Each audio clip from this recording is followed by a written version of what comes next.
खुलुमबाय स्टुडिअ दं आङो राकेश रामसिर बे समाव बिटिआरनि खुंगिरि प्रमद बर' बिथाङा माखासे माने गोनां बाथ्रा बुंनायखौ नुनो मोन्दों।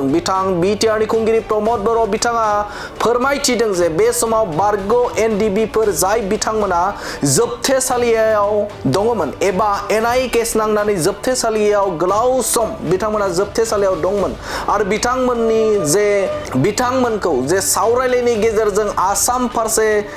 केसफोरखौ लाबोनायनि सायाव बाथ्रा बुंथिदों बिटिआरनि खुंगिरि प्रमद बर' बिथाङा रोखा बाथ्रा बुंथिदों जे आसामनि गिबि मन्त्रि डक्टर हिमन्त बिश्व शर्मा बिथांजों सावरायनानै नखर मन्त्रि बिथांमोनजों सावरायनानै बे समाव जाखिनि बारग' एनडिबि दंमोन बिथांमोननि एनआइ केस बे एनआइ केसखौ आसाम फारसे लाबोनानै आसामनि गुबुन जिल्लायाव बिथांमोननि केसआ आथिखालाव सोलिबाय दं आरो बावैसो साननि उनावनो बिथांमोना बेल मोननाय मोनसे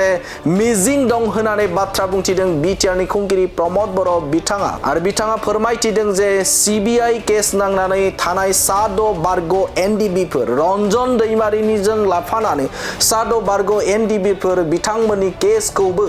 जे बे समाव सावरायनायनि थाखाय हाबाफारिया सोलिबाय दं आरो बिथांनि केसखौबो जे सावरायलायनायनि गेजेरजों सुस्रांनायनि लामाखौ लागोन होननानै बाथ्रा बुंथिदों बिथां प्रमद बर' बिथाङा थारैनो मख'नांगोन जे बे समाव हादरनि नखर मन्त्रिजों बावैसो साननि उनावनो सावरायलायनाय जागोन आरो बे सावरायलायनायनि गेजेरजोंनो सिबिआइ केस नांनानै थानाय जे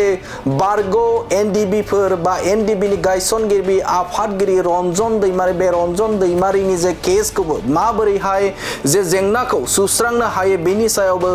गोनां बाथ्रा सावरायनाय जागोनखौ फोरमायथिदों बिटिआरनि खुंगिरि प्रमद बर' बिथाङा फोरमायथिदों जे 125थि जे संबिजिरारि सोदांनाय जे हाबाफारि बे हाबाफारिखौ जे फैबाय थानाय जे पार्लियामेन्ट बे पार्लियामेन्टआव लाबोनायनि थाखाय नखर मन्त्रिजों गोनांथार आयदाखौ लानानै सावरायलायनाय जागोन बा सावरायगोन होननानै बाथ्रा बुंथिदों आरो जायनि गेजेरजों रांखान्थियारि बिथिंनिफ्राय लानानै गोबां बिथिंजों मुलाम्फा जानायनि मोनसे मिजिं दं होननानै बाथ्रा बुंथिदों आरो बिथाङा जेरैखि जाया 125थि संबिजिरारि सोदांनाया जानांगौ होननानै बाथ्रा बुंथिदों बिटिआरनि खुंगिरि प्रमद बर' बिथाङा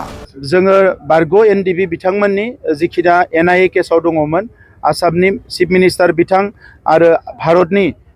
नखर मन्त्रि बिथांजों सावरायनानै बे गासैबो केसखौ रिटार्न लाबोनो हाबाय एनआइएनिफ्राय आसाम स्टेटआव आरो बिनि बेलनि थाखाय गुबुन जिल्लायाव जेराव केस दङ बेवहाय बिथांमोनखौ सेन्ट्रेल जेलनिफ्राय बरननानै लांनाय जाबाय आरो लासैनो बिनि बेल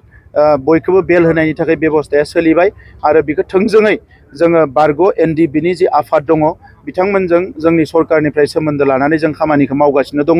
थालांनायनि गेजेराव सिबिआइनि गासै 6 दङ जेराव रनजन दैमारि बिथांबो दङ बेखौ लानानैबो बावैसो जोङो हम सेक्रेटारिजों रायलायहैदों आरो हम सेक्रेटारि बिथाङा खोथा होदों जे नेक्स्ट जेब्ला ट्रायल जागोन अब्ला निश्चय बिथांमोना माखासे पजिटिभ इनिशिएटिभखौ लागोन आरो जोङो थाबैनो भारतनि नखर मन्त्रि बिथांखौबो लोगो हमगोन जाहाथे एनडिबिनि जि केसनि जेंना बेखौ थाबनो सुस्रांनो हायो आरो लोगोसे जोंनि संबिजिताव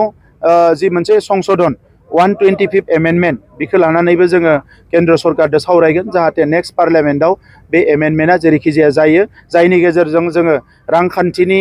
मोनसे बेबस्था बेखौ गोख्रों खालामनो हागोन आरो काउन्सिलाव माखासे आयेनगत भाबे बा कनस्टिटिउसनेलि जिखिनि स्ट्रेंथेन खालामनांगौ बेखौ जोङो स्ट्रेंथेन खालामनो हागोन।